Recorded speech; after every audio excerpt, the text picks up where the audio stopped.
that's what the circus does for all the oddities. It really allows them a place where they can be very confident in themselves, and they respect each other and love each other, and it gives them a safe space to be, which is really nice. Anne and Philip, fall in love. And it's basically, it's that kind of that tragic love story in a sense of like, there's always the factor of them not being able to be together because of literally the color of their skin. At the time, that was 120% not allowed. And it was, in fact, very dangerous. So the entire time, they're exchanging just looks. They don't even touch each other. They just look at each other. And even that is like hard for them to do, especially her, because she knows she's lived this her whole life, is,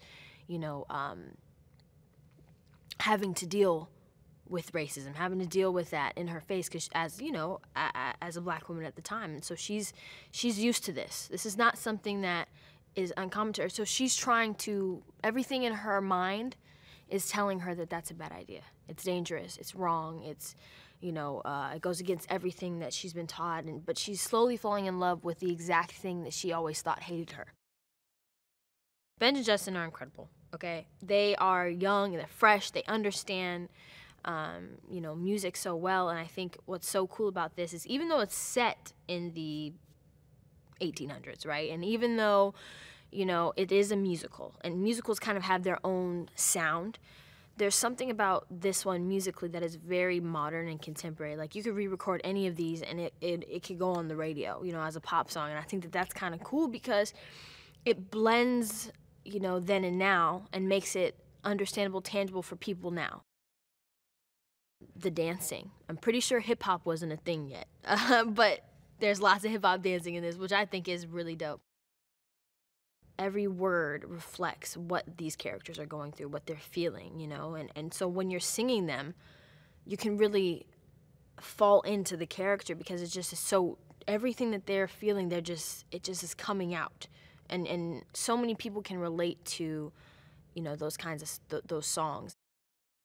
I know that there's a young woman or a young man who is going to hear this song and is going to need to hear "This Is Me," need to hear that, I'm brave, I'm bruised, I'm who I'm meant to be. Somebody needs to hear those words, and feel bigger and feel like they're a part of something. And so I just find it really cool.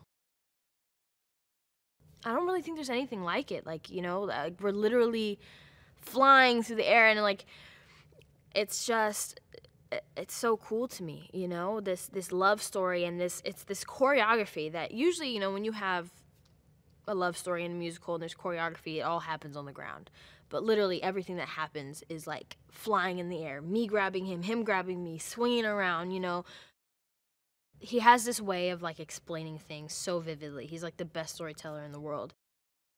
All the costumes are like, custom made costumes, and so beautiful and detailed and colorful, and and when it all comes together, somehow it all matches. It's weird, you know what I mean? It all kind of seems to make sense once you see it on camera. I think Hugh is perfect for this because he's so passionate about it. You know what I mean? Like, the passion that he has for the project, I think, is the same passion that P.T. Barnum had for his circus. He literally made this movie happen. He's wanted to create it and make it happen, and that's exactly what Hugh did, is he made this.